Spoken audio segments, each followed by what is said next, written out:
влегуваме во отворена дебата за едно од прашањата кое што ја брануваше македонската јавност од моментот кога се дозна дека Никола Груевски нема да ја прави владата. Тогаш излегоа на површина сите вистински лица на политичарите во Македонија. Меѓутоа и на политикантите.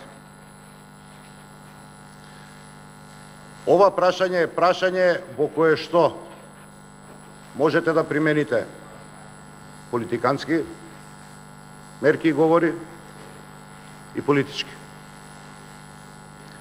Ние што се занимаваме со политика, по дефиниција, би требало да бидеме луѓе кои што сме должни заради дадената доверба од страна на граѓаните да имаме визија каде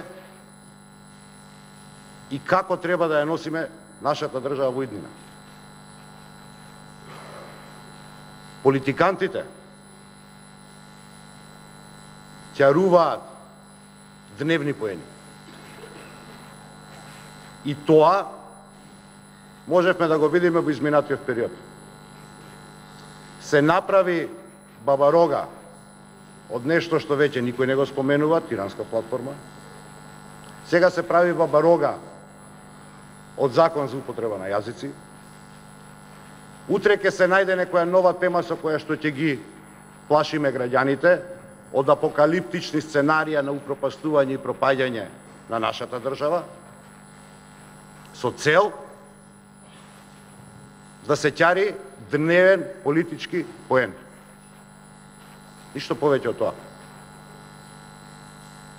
Одговорните луѓе во политиката, политичарите, а не политикантите, треба да имаат концепт и визија за тоа каде треба да оди Република Македонија. Тоа треба да ни е звезда водилка на секој од нас кои што чувствуваме минимум одговорност за своите деца и за своите внуци. Не за нас. Затоа што добар дел од нас биолошкиот живот сме го поминале. И тука доаѓаме до судирот на концепти. Тука доаѓаме до судир на имање визија, долгорочна или условно кажано дневна визија. Визијата долгорочна ја браните со концепт, со суштина, со развој. Визијата краткорочна, дневна, ја браните со лаги. Низ овие дебати кои што се одвиваа во собраниските комисии, меѓутоа и во време на конститутивната седница, кога имавме неброени реплики, контрареплики сами помеѓу себе, се изнаслушавме лаги. Во дебатата ставаш како прва теза лага и потоа на лагата ги концепираш сите понатамошни реченици со цел да тоа што го зборуваш добие логична целина. Противуставен бил законот. Правно дилетантство. Непознавање на правото во суштината. Не може закон како текст да биде противуставен. Може делови од законот во форма на членови или дел од член да бидат спротивни на Уставот. Секој од нас, секој од вас, било да е граѓанин, пратеник, министер, обичен, најобичен човек, кој што смета дека определени законски решенија содржани во законскиот текст за кој што расправаме се спротивни на Уставот, може да покрене постапка пред Уставниот суд за оценување на уставноста и тоа е нешто на кое што сите ќе мора да се покориме без оглед на тоа дали тоа во моментот нам ни одговара или не. Затоа ама убаво звучи политикански, противуставен е законот, го напаѓаме уставот.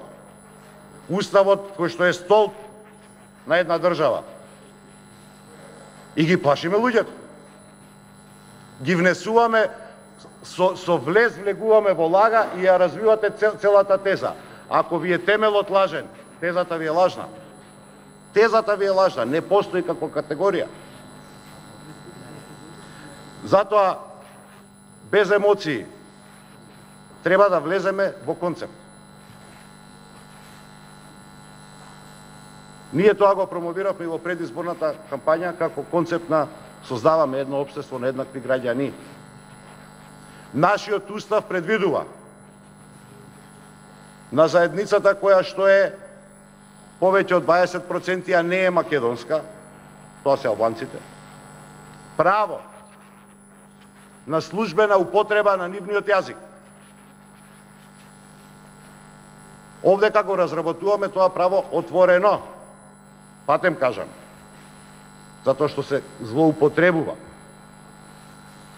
Овој закон првично добива виделина во 2008 година од сегашните најголеми напаѓачи на концептот. Во 2011 година се носи пред формирање на владата на Република Македонија. Ова е само за уцените го кажувам. Мора да имаме еден таков осврт. Уценети дека нема да ви биде гласана владата, ја носите, го носите законот, без при тоа во фаза кога нема влада, а е одржана конститутивна седница. Овде, шверцерски, во скратена поставка, без присуство на јавност, без дебати, без МАНУ, без Институт за македонски јазик, без универзитети, без никого, сами, соочени со својата потреба да ја формирате владата, очајната потреба да ја формирате владата. Затоа да внимаваме кога класифицираме или квалификуваме определени зборови или определени действија. Јазик не е појава што може да уништи држава. Особено не унитарна, како што е Република Македонија. Затоа што овде се изнаслушавме и за федерализација и за конфедерализација во изминатиот период. Република Македонија има иднина. Република Македонија има стабилност. Ако и само ако ги решиме внатрешните проблеми, мора да изградиме концепт на кохезија во кој што ќе се сплотат сите граѓани на нашата држава. Нерешавањето на тие проблеми и немање концепт кој што ќе донесе соединување на граѓаните без оглед на етничката припадност е вистинската опасност за губење на државата. Стабилноста на меѓуетничките односи, стабилноста на општествените, социолошките, економските односи е нашата цврстина. Се друго е политиканство. Ефтина дневна политичка приказна за чарување на локални избори. И ги плашиме луѓето од Централна и Источна Македонија дека ќе им биде воведена двојазичност. Не е точно. Лажна е таа теза. Лажна е таа теза. Никој никого нема да примора да зборува на јазик кој што не е неговиот мајчин. Со овој закон. Никој никого нема да казни затоа што освен мајчиниот јазик не познава друг. Албанскиот во конкретниот случај во Виница, Берово, Пекчево, Делчево, Струмица, Прилеп, Битола, било каде. Никој нема да биде должен. И играме со најсензитивната работа националните чувства. Дел од најдлабоката интима на било кој. Добро треба да се размислиме каде сакаме да ја воведеме државата. Не е правна дебатата за да зборуваме, господине Димовски, бидејќи ве слушав, се извинувам што ве прозивам, Комерцијална работа е дали, да довршам реченицата, комерцијална работа е дали упатството за користење на леков ќе користи повеќе јазично, ќе биде повеќе јазично. Не можеме суштината во обштењето со органите на државата, да го сведете на толку ефтина, лесна, политиканска причина. Република Македонија има иднина само ако останеме заедно сите сплотени со решени меѓусебни проблеми.